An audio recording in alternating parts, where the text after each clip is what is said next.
ओम शांति। आज हैं अव्यक्त महावाक्य 19 जनवरी 1995 के। मुरली का टाइटल है ब्रह्मा बाप के कदम पर कदम रख, आज्ञाकारी और सर्वंश त्यागी बनो। आज बेहद का बाप दादा अपने बेहद के सेवा साथियों को देख रहे हैं। दो प्रकार के साथी हैं, एक हैं स्नेह संबंध का साथ निभाने वाले और दूसरे हैं स्नेह संबंध और सेवा का साथ निभाने वाले। दोनों प्रकार के साथियों को देख रहे हैं। चाहे विश्व के लास्ट कोने में भी हैं, लेकिन बाप दादा के सामने है। बाप दादा और बच्चों का वायदा है कि कहाँ भी रहेंगे, जहाँ भी हैं, लेकिन सदा साथ हैं। ये ब्राह्मण जीवन आदि से अंत तक बाप और बच्चों का अविनाशी साथ है। चाहे बच्चे साकार में हैं और बाप दादा आकार निराकार है, लेकिन अलग हैं क्या? नहीं है ना। तो दूर हो या समीप हो, ये दिल की समीपता साकार में भी समीपता अनुभव कराती है। चाहे किसी भी देश में है, लेकिन दिल की समीपता साथ का अनुभव कराती है। अलग हो नहीं सकते, असंभव है। परमात्म वायदा कभी टल नहीं सकता। परमात्म वायदा भावी बन जाता है तो भावी टाली नहीं टले। इसलिए सदा समीप हैं, सदा साथी हैं और साथी बन हाथ में हाथ साथ लेते हुए कितने मौज से चल रहे हैं। मौज है कि मेहनत है? थोड़ी थोड़ी मेहनत है। जब कोई बात आ जाती है तो बाप किनारे हो जाता है। कोई बात को नहीं लाओ तो बाप नहीं जाएगा। बात बाप को किनारे करती है। जैसे बीच में कोई पर्दा आ जाए तो पर्दा आने से किनारा हो जाता है ना, तो ये बात रूपी पर्दा बीच बीच में आ जाता है। लेकिन लाने वाला कौन? पर्दे का काम है आना और आपका काम क्या है? हटाना या थोड़ा थोड़ा मज़ा लेना? बाप दादा देखते हैं बच्चे कभी कभी बातों में बड़े मज़े लेते हैं, जिससे प्यार होता है। प्यार की निशानी है साथ रहना। साथ रहने का मतलब यह नहीं है कि आबू में रहना। आबू में तो देखो अभी थोड़ी भी संख्या ज़्यादा है तो पानी की मुश्किल हो गई है ना। तो साकार में साथ रहना नहीं, लेकिन दिल से साथ निभाना। अगर दिल से साथ नहीं निभाते तो मधुबन में होते भी दूर हैं, विदेश और लास्ट देश में रहते भी दिल से समीप हैं, तो वो साथ हैं। इसलिए बाप दादा को दिलाराम कहते हैं, शरीर राम नहीं कहते। तो दिल बाप में है ना। बाप के दिल में आपका दिल है और आपके दिल में बाप का दिल है। तो दिल जाने इस रूहानी साथ को। अनुभवी हो ना कि यहाँ से जाएंगे तो कहेंगे दूर हो गए। नहीं, सदा साथ निभाना। यह कोई भी आत्मा से नहीं निभा सकती। एक ही परम आत्मा आत्माओं से साथ निभा सकता है, और ये परमात्म साथ निभाने का भाग्य आप सभी बच्चों को ही है ना। आज पूरे हॉल में सभी भाई बहनें पट पर बैठे हुए हैं। तो बाप दादा ने कहा, बहुत अच्छी सीन है। बाप दादा को आज की सभा का दृश्य देख करके यादगार याद आ रहा है। यादगार में रुद्रमाला दिखाते हैं, उसमें सिर्फ फेस दिखाई देते हैं, शरीर नहीं दिखाई देते। तो यहाँ से भी सिर्फ फेस ही दिखाई दे रहे हैं, बाकी कुछ नहीं दिखाई देता। तो रुद्रमाला का यादगार दिखाई दे रहा है। एक के पीछे एक बैठे हैं ना, तो शरीर छिप गए हैं, फेस दिखाई दे रहे हैं। ये है स्नेह का प्रत्यक्ष स्वरूप। ब्रह्मा बाप से सभी का स्नेह है, तब तो आए हो ना। और कहलाते भी सभी ब्रह्मा कुमार और ब्रह्मा कुमारी हो। शिव कुमार शिव कुमारी नहीं कहते। तो ब्रह्मा बाप से ज़्यादा प्यार है ना, और ब्रह्मा बाप का भी सदा बच्चों से प्यार है। तभी तो अव्यक्त होते भी अव्यक्त पालना कर रहे हैं। अव्यक्त पालना मिल रही है ना। या आप कहेंगे कि हमने ब्रह्मा बाबा का अनुभव नहीं किया है। ब्रह्मा कुमार ब्रह्मा कुमारी कहलाते हो तो क्या बिना बाप की पालना के पैदा हो गए? अगर ब्रह्मा बाप की पालना नहीं होती तो आज सिर्फ निराकार बाप की पालना से यज्ञ की रचना और यज्ञ की वृद्धि नहीं होती। डबल फॉरेनर्स को ब्रह्मा बाप की पालना मिलती है ना। किसी ने कहा हाँ जी। बाप दादा ने कहा देखो, फॉरेन में बाप जाता है तो इंडिया में नहीं करता है क्या? तो उल्हना तो नहीं देते कि बाबा हमने देखा ही नहीं, सदा मिलते, सदा देखते, सदा साथ रहते हैं। साकार शरीर में, साकार रूप में तो सदा साथ नहीं दे सकते, लेकिन अव्यक्त रूप में सभी को साथ दे सकते हैं। जब चाहो मिलन के दरवाजे खुले हुए हैं। अव्यक्त वतन में नहीं कहेंगे कि अभी जगह नहीं है, अभी टाइम नहीं है, नहीं। देह में देह के बंधन है और अव्यक्त में न देह का बंधन है, न देह की दुनिया के कायदों का बंधन है। यहाँ तो कायदे रखने पड़ते हैं ना, आगे बैठो, पीछे बैठो। अभी भी समय प्रमाण बहुत बहुत बहुत भाग्यवान हो, फिर भी बैठने की जगह तो मिली है ना। फिर तो खड़े रहने की भी जगह मुश्किल होगी, क्योंकि आप सभी को औरों को चांस देना पड़ेगा। अभी तो आप लोगों को चांस मिला है, जैसे अभी देखो मधुबन वालों को चांस देना पड़ा ना। सभी मधुबन निवासी तथा आबू निवासी सभी पांडव भवन में मुरली सुन रहे हैं। तो बाप दादा ने कहा, ये भी परिवार का प्यार है। ब्रह्मा बाप से प्यार अर्थात बाप समान बनना, निराकार के समान बनना। वो थोड़े समय का अनुभव करते हो, लेकिन ब्राह्मण अर्थात सदा ब्रह्मा समान ब्रह्माचारी। जो ब्रह्मा बाप का आचरण, वो ही सर्व ब्राह्मणों का आचरण अर्थात कर्म। उच्चारण भी ब्रह्मा बाप समान है, आचरण भी ब्रह्मा बाप समान है, जिसको कहते हो फॉलो फादर। तो ब्रह्मा बाप के हर कदम पर कदम रखना, इसको कहा जाता है फॉलो फादर। तो ब्रह्मा बाप ने बाप के श्रीमत पर पहला कदम क्या उठाया? पहला कदम आज्ञाकारी बने। जो आज्ञा मिली उसी आज्ञा को प्रत्यक्ष स्वरूप में लाया। तो चेक करो कि आज्ञाकारी के पहले कदम में फॉलो फादर है। अमृत वेले से लेकर रात तक मनसा वाचा कर्मणा संबंध संपर्क में जो आज्ञा मिली हुई है, उसी आज्ञा प्रमाण चलते हैं कि कोई आज्ञा पालन होती है और कोई नहीं होती है। संकल्प भी आज्ञा प्रमाण है कि मिक्स है। अगर मिक्स है तो फुल आज्ञाकारी है या अधूरे आज्ञाकारी। हर समय की संकल्प की आज्ञा स्पष्ट मिली हुई है। अमृत वेले क्या संकल्प करना है ये भी स्पष्ट है ना। तो फॉलो करते हो कि कभी परमधाम में चले जाते हो और कभी निद्रा लोक में चले जाते हो। हर कर्म में हर समय कदम पर कदम है। बाप का कदम एक और बच्चे का कदम दूसरा हो तो उसे आज्ञाकारी नहीं कहेंगे ना। चाहे परमार्थ में चाहे व्यवहार में, दोनों में जो जैसी आज्ञा है वैसे आज्ञा को पालन करना। इसकी परसेंटेज चेक करो। चेक करना आता है तो पहला कदम आज्ञाकारी बने। इसलिए आज्ञाकारी को सदा बाप की दुआएं स्वतः मिलती हैं और साथ साथ ब्राह्मण परिवार की भी दुआएं हैं। तो चेक करो कि जो भी संकल्प किया, चाहे स्वप्रति, चाहे सेवा के प्रति, चाहे स्थूल कर्म के प्रति या अन्य आत्माओं के प्रति, उसमें सबकी दुआएं मिली। क्योंकि आज्ञाकारी बनने से सर्व की दुआएं मिलती हैं, और यदि दुआएं मिल रही हैं तो उसकी निशानी है कि दुआओं के प्रभाव से दिल सदा संतुष्ट रहेगी, मन संतुष्ट रहेगा। बाहर की संतुष्टता नहीं, लेकिन मन की संतुष्टता।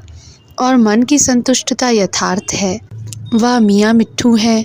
इसकी निशानी अगर यथार्थ रीति से यथार्थ आज्ञाकारी हैं, दुआएं हैं, तो सदा स्वयं और सर्व डबल लाइट रहेंगे। अगर डबल लाइट नहीं रहते तो समझो मन की संतुष्टता नहीं। बाप की व परिवार की दुआएं भी नहीं मिल रही हैं। परिवार की भी दुआएं आवश्यक हैं। ऐसे नहीं समझो कि बाप से हमारा कनेक्शन है, बाप की तो दुआएं हैं, परिवार से नहीं बनता, कोई हर्जा नहीं। पहले भी सुनाया कि माला में सिर्फ युगल दाना नहीं है, उससे माला नहीं बनती। तो माला में आना है, इसलिए पूरा लक्ष्य रखो कि हर एक आत्मा मुझे देखकर खुश रहे, देख करके हल्के हो जाए, बोझ खत्म हो जाए। तो दिल की संतुष्टता व आज्ञाकारी की दुआएं स्वयं को भी लाइट और दूसरे को भी लाइट बनाएंगी। इससे समझो कि आज्ञाकारी कहाँ तक हैं। जैसे ब्रह्मा बाप को देखा, हर एक छोटा बड़ा संतुष्ट होकर खुशी में नाचता। नाचने के टाइम तो हल्के होंगे ना, तभी तो नाचेंगे ना। चाहे कोई मोटा है लेकिन मन से हल्का है तो भी नाचता है, और पतला है लेकिन भारी है तो नहीं नाचेगा। तो बोल ऐसे हों जो स्वयं भी अपने आप से संतुष्ट हो और दूसरे भी संतुष्ट रहें। ऐसे नहीं, हमारा तो भाव नहीं था, हमारी तो भावना नहीं थी, लेकिन भाव और भावना पहुंचती क्यों नहीं? अगर सही है तो दूसरे तक वाइब्रेशंस क्यों नहीं जाता है? कोई तो कारण होगा ना। तो चेक करो दुआओं के पात्र कहाँ तक बने हैं। जितना अभी बाप और ब्राह्मण आत्माओं की दुआओं के पात्र बनेंगे, उतना ही राज्य के पात्र बनेंगे। अगर अभी ब्राह्मण परिवार को संतुष्ट नहीं कर सकते तो राज्य क्या चलाएंगे, राज्य को क्या संतुष्ट करेंगे? क्योंकि ब्राह्मण आत्माएं आपकी रॉयल फैमिली बनेंगे। तो जो फैमिली को संतुष्ट नहीं कर सकते वो प्रजा को क्या करेंगे? संस्कार तो यहाँ भरना है ना, कि वहाँ योग करके भरेंगे? यहाँ ही भरना है। अगर वर्तमान ब्राह्मण परिवार में कारण का निवारण नहीं कर सकते, कारण कारण ही कहते रहते हैं, तो जहाँ कारण है वहाँ निवारण शक्ति नहीं है। अगर परिवार में निवारण शक्ति नहीं तो विश्व के राज्य को क्या निवारण करेंगे? क्योंकि आपके राज्य में हर आत्मा सदा निवारण स्वरूप है। वहाँ कारण होंगे क्या? जैसे अभी राज्यसभा में कारण बताते हैं, ये कारण है, ये कारण है, ये कारण है। वहाँ ऐसे राज्य दरबार होगी क्या? वहाँ तो सिर्फ खुश खैराफत पूछेंगे। सिर्फ दरबार नहीं है लेकिन बहुत अच्छा मिलन है। तो कारण कहकर अपने को दुआओं से वंचित नहीं करो। ब्रह्मा बाप ने कारण को निवारण किया, इसलिए नंबर 1 हुआ। बाप दादा के पास सभी के कारणों के फाइल ही इकट्ठे होते हैं। सभी के फाइल हैं, किसका छोटा किसका बड़ा फाइल है। तो अभी भी फाइलें रखनी है, फाइल बढ़ाते रहना है या रिफ़ाइन होना है। तो आज से फाइल सब खत्म कर दें, फिर दूसरा नया फाइल तो नहीं रखना पड़ेगा। अगर नया फाइल रखा तो फाइन पड़ेगा। सोच लो, बोलो, ख़त्म करें कि थोड़ा दिन रखें, शिवरात्रि तक रखें। जो समझते हैं शिवरात्रि तक थोड़ी मार्जिन मिलनी चाहिए, तब तक पुरुषार्थ करके रिफ़ाइन हो जाएंगे, वो हाथ उठाओ। अच्छा है, हिम्मत रखना भी अच्छी बात है, लेकिन सिर्फ अभी हिम्मत नहीं रखना। ऐसे तो नहीं, बाप दादा के सामने थे तो हिम्मत थी, नीचे उतरे तो थोड़ी हिम्मत कम हो गई, और अपने देशों में गए तो और कम हो गई, कोई बात आई तो और कम हो गई। ऐसे तो नहीं करेंगे।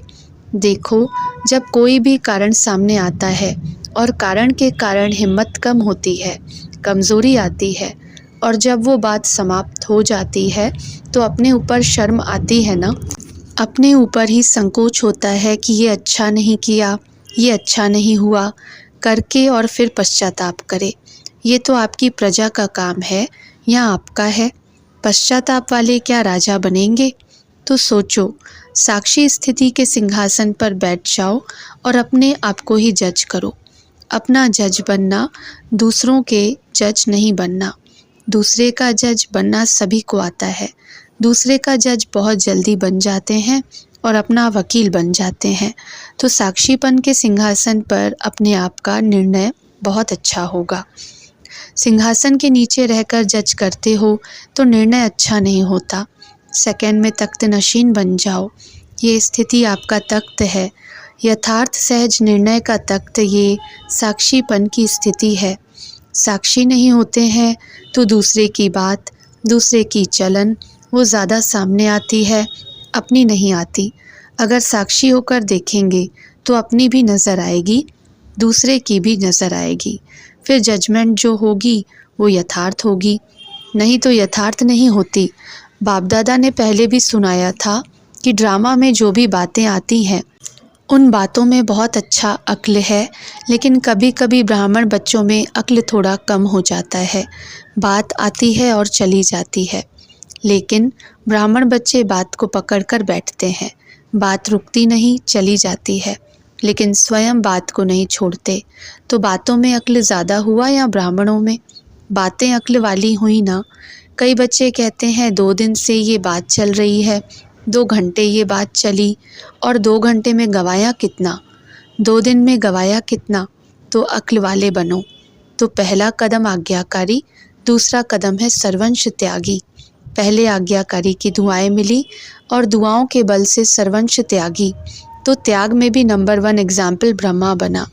देह के संबंधों का त्याग बड़ी बात नहीं है, लेकिन देह के पुराने स्वभाव संस्कार का त्याग ज़रूरी है। संबंध का त्याग तो और धर्म में भी करते हैं, लेकिन स्वभाव संस्कार का सर्ववंश सहित त्याग करना, इसको कहा जाता है सर्वंश त्यागी। अगर अंश मात्र भी देह का स्वभाव संस्कार रह जाता है तो समय प्रति समय वो वंश बढ़ता रहता है, और वो वंश इतना तेज़ होता है, जैसे लौकिक परिवार में देखा है ना, बड़े बूढ़े बड़े शीतल होंगे लेकिन पोतरे धोतरे बहुत तेज़ होंगे। तो अगर कोई वंश भी पुराना रहा हुआ है, वो भी उल्टी कमाल करके दिखाता है। उस समय की हालत बाप दादा देखते हैं, बिल्कुल ऐसा लगता है जैसे कोई दुनिया में दिवाला निकालते हैं तो सेकंड में लखपति से कखपति बन जाते हैं। सारे खजाने सेकंड में ख़त्म, फिर मेहनत करनी पड़े ना। इसलिए सर्वंश त्यागी अर्थात देह के संबंध और देह के पुराने स्वभाव संस्कार से त्यागी। कभी भी अपनी अवस्था को चेक करो, अगर धोखा देता है तो कौन देता है? स्वभाव संस्कार ना। तो त्याग का भाग्य समाप्त करने वाला ये स्वभाव संस्कार है। और बाप दादा तो ब्राह्मणों के लिए और अंडरलाइन करते हैं कि त्याग का भी त्याग करो। मैं त्यागी हूँ, इस अभिमान का भी त्याग। इसको कहा जाता है त्याग का भी त्याग। मैंने किया, सहन किया, ये किया, ये किया, ये कथाएं नहीं करो। अगर किसने सहन भी किया तो सहन के पीछे शक्ति है, सिर्फ सहन नहीं है। सहन करना अर्थात शक्ति धारण करना, इसलिए सहन शक्ति कहते हैं। सहन करना अर्थात शक्ति रूप को प्रत्यक्ष रूप दिखाना। तो अच्छा ही हुआ ना, क्या सहन किया और ही लाभ ले लिया ना। और किसके प्रति सहन किया? बाप के आज्ञाकारी बनने के लिए सहन किया, दूसरे के लिए नहीं सहन किया। बाप की आज्ञा मानी तो आज्ञा की दुआएं मिलेंगी ना। तो सहन क्या किया? दुआएं ली ना। बात को सामने रखते हो तो सोचते हो बहुत सहन किया। कब तक सहन करेंगे? सहन करने की भी कोई हद होनी चाहिए, लेकिन जितना बेहद सहन उतनी बेहद की दुआएं, क्योंकि बाप के आज्ञाकारी बन रहे हैं। बाप ने कहा है सहन करो, तो आज्ञा को मानना खुशी की बात है या मजबूरी की बात है? मजबूरी से सहन नहीं करो। कई सहन करते भी हैं और कहते भी हैं कि मेरे जैसा कोई सहन नहीं करता। फिर दादियों को आकर बताते हैं आपको नहीं पता हमने कितना सहन किया, लेकिन नुकसान क्या किया, फ़ायदा ही इकट्ठा हुआ। तो त्याग की परिभाषा समझी? देखो, भक्ति मार्ग में भी ये निशानी है कि जब बलि चढ़ाते हैं तो अगर बलि का बकरा चिल्लाता है तो वो प्रसाद नहीं माना जाता। एक धक से बिना चिल्लाए स्वाहा हो जाता है तो प्रसाद हो जाता है। तो बलि के बकरे को भी कहते हैं चिल्लाए नहीं, और आप कहते हैं सहन किया, सहन किया। तो क्या ये चिल्लाना नहीं हुआ? चाहे मन में चाहे मुख से अगर थोड़ा भी चिल्लाते हैं तो प्रसाद नहीं हुआ। बाप को स्वीकार नहीं होता है तो दुआएं कैसे देगा? तो क्या करेंगे? थोड़ा थोड़ा अंदर चिल्लाएंगे, थोड़ा कोने में बाथरूम में छिपकर एक दो आंसू बहाएंगे। थोड़ी तो छुट्टी मिलनी चाहिए। माताओं को बच्चे तंग करें तो क्या करेंगी? थोड़ा मन में तो रोएंगी। माताएं मन में रोती हो, थोड़ा थोड़ा रोती हो। और भाई क्या करते हैं? वो आँखों से नहीं रोते हैं, लेकिन क्रोध करके अंदर से रो लेते हैं। जोश आना भी रोना है। तो पांडव सेना क्या समझती है? थोड़ा रोने की छुट्टी चाहिए। जिसको थोड़ी थोड़ी छुट्टी चाहिए वो हाथ उठाओ। नहीं चाहिए तो आज से रोने का फाइल भी ख़त्म, कि सिर्फ ताली बजाकर खुश कर दिया। फिर तो आज से पोस्ट भी कम हो जाएगी। पोस्ट का फालतू खर्चा ज्ञान सरोवर के लिए बच जाएगा। जब कोई ऐसी बात आए तो पोस्ट के पैसे भंडारी में डाल देना। ज्ञान सरोवर में तो अभी भी लगना है ना। ज्ञान सरोवर से प्यार सभी का बहुत अच्छा है। ज्ञान सरोवर से प्यार अर्थात सेवा से प्यार। स्थान से प्यार नहीं है, लेकिन सेवा के निमित्त स्थान है तो सेवा से प्यार। जो भी सभी यहाँ बैठे हैं, कोई ऐसा है जिसने ज्ञान सरोवर में अपना कणा दाना नहीं डाला है? जिन्होंने डाला है वो हाथ उठाओ। सभी ने किया है। मधुबन वाले, हॉस्पिटल वाले, सेवाधारी सभी डालते हैं। तो सबके सहयोग से देखो कितना अच्छा सेवा का स्थान बन गया। सभी को अच्छा लगा ना? पसंद आया? हाँ, रहने में थोड़ी तकलीफ़ हुई है, लेकिन ठीक हो जाएगा। फिर दूसरे बारी आएंगे तो मौज मनाएंगे। अभी तो कभी गर्म पानी नहीं, कभी ठंडा पानी नहीं। नए मकान में होता है, लेकिन ज्ञान सरोवर में रहने वाले सभी खुश हैं। सुनाया ना, आप तो फिर भी बहुत बहुत बहुत भाग्यवान हो। भक्ति मार्ग के मेले में तो मिट्टी पर सोते हैं। यहाँ गदेला रजाई तो मिली है ना, तो सब अच्छे सोए हुए हैं। नया बिस्तरा है, नया मकान है, फिर भी देखो इतनों को आने का चांस तो मिला है ना। अच्छा, दादियों को ज्ञान सरोवर पसंद है ना। ज्ञान सरोवर में 2 लक्ष्य हैं, एक तो विशेष सेवा, दूसरा ब्राह्मणों का एशलम। तो दोनों लक्ष्य के कारण इसी विधि से बनाया है। यहाँ पांडव भवन में सिवाय ब्राह्मणों के अलाउ नहीं करते, लेकिन वहाँ अनेक संपर्क वाले नज़दीक संबंध में आएंगे। जो नाम है ईश्वरीय विश्वविद्यालय, तो जो नाम है विद्यालय, उस नाम को भी प्रत्यक्ष करेंगे। तो डबल सेवा है ना। यहाँ ब्राह्मणों के हिसाब से बना हुआ है और वहाँ विश्व की सर्व आत्माओं के हिसाब से, इसलिए अंतर हो गया ना, लक्ष्य में अंतर हो गया। अच्छा, और कदम फिर पीछे बताएंगे, लेकिन ये दोनों कदम अच्छी तरह से चेक करना और याद रखना। फाइल सारे खत्म, भूल नहीं जाना। कौन से फाइल? कारण के और रोने के। जोश भी रोना है, आवेशता में आना ये भी मन का रोना है। वो समझते हैं हमने रोया थोड़े ही, लेकिन मन में तो बहुत रोया। तो दोनों फाइल खत्म। फाइन नहीं डालना अपने ऊपर, रिफाइन बनना। ब्रह्मा बाप अपने आदि साथियों को देख करके खुश हो रहे हैं। साथी होना, टीचर सब साथी होना। पांडव भी आदि साथी हैं, तो शक्तियाँ भी साथी हैं। राइट हैंड है, इसलिए ब्रह्मा की अनेक भुजाएं दिखाई हैं। भुजा अर्थात सहयोगी साथी। सभी राइट हैंड होना। यहाँ लेफ़्ट भी राइट हो जाता है। लेफ़्ट को लेफ़्ट नहीं कहेंगे, सर्व साथी कहेंगे। अच्छा, चारों ओर से आए हैं। एक है भारत की सेवा के निमित्त सभी जोन। तो भारत के सेवाधारी बच्चों को बाप दादा सेवा की मुबारक भी देते हैं, और साथ साथ सदा सपूत और सबूत देने वाले बच्चों को विशेष दिव्य गुणों की ज्वेलरी गिफ्ट में दे रहे हैं। सपूत की निशानी है सबूत देना, अर्थात प्रत्यक्ष प्रमाण दिखाना। तो सपूत बच्चे अपना अपना सबूत अर्थात सेवा के फल का प्रमाण दिखा रहे हैं और आगे भी दिखाते रहेंगे। इसके लिए जो सपूत बच्चे होते हैं, उन्हों को बाप दादा माँ सदा बढ़िया ते बढ़िया श्रृंगार करते हैं, सजाते हैं। तो अच्छा बच्चा लगता है, उसको सदा बढ़िया चीज़ देते हैं। तो यहाँ तो सभी एक दो से बढ़िया हो, इसलिए बाप दादा ऐसे सपूत और सबूत देने वाले बच्चों को विशेष दिव्य गुणों की ज्वेलरी गिफ्ट में दे रहे हैं। तो ये गिफ्ट संभाल के रखना, कानों में भी पहनना और मस्तक पर भी पहनना। सिर पर ताज पहनना, उतारना नहीं। माया को चोरी करने नहीं देना। माया को भी पता पड़ रहा है कि इन्हों को गिफ्ट मिल रही है, तो डबल लॉक है ना। याद और सेवा दोनों के बैलेंस में सदा रहना, अर्थात डबल लॉक लगाना। तो सभी के पास डबल लॉक है, या एक लॉक है, एक ढीला है। देखना चाबी तो नहीं खो गई है। आप समझो चाबी बहुत संभाल के रखी है, लेकिन जब आवश्यकता हो तो दिखाई न दे, ऐसे तो नहीं। अच्छे हैं। अच्छा, ओम शांति।